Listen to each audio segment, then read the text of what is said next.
বৈষম্যবিরোধী ছাত্র আন্দোলনের সমন্বয়ক পরিচয়ে সচিবালয়ে প্রভাব বিস্তার করতে যাওয়া তানভীর নামে কেউ সমন্বয়ক হিসেবে নেই বলে জানিয়েছেন প্ল্যাটফর্মটির সমন্বয়ক আবু বাকের মজুমদার। শনিবার এক বিজ্ঞপ্তির মাধ্যমে তিনি এই ব্যাপারে নিশ্চিত করেন। বিজ্ঞপ্তিতে বলা হয়, বিভিন্ন পত্রপত্রিকার মাধ্যমে জানা গেছে জৈনক তানভীর নামের একজন ব্যক্তি বৈষম্যবিরোধী ছাত্র আন্দোলনের সমন্বয়ক পরিচয়ে সচিবালয়ে প্রভাব বিস্তারের চেষ্টা করছেন। এই বিষয়ে আমরা স্পষ্ট জানাতে চাই, তানভীর নামে বৈষম্যবিরোধী ছাত্র আন্দোলনের কোনো কেন্দ্রীয় সমন্বয়ক নেই। এ ধরনের প্রতারণামূলক কর্মকাণ্ড জনস্বার্থ বিরোধী এবং ছাত্র আন্দোলনের আদর্শ ও লক্ষ্য বিরুদ্ধ।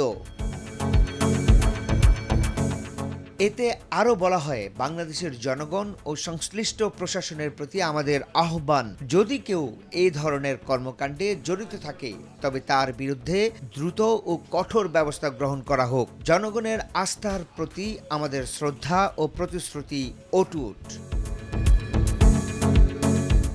ডেস্ক রিপোর্ট, ভোরের পাতা।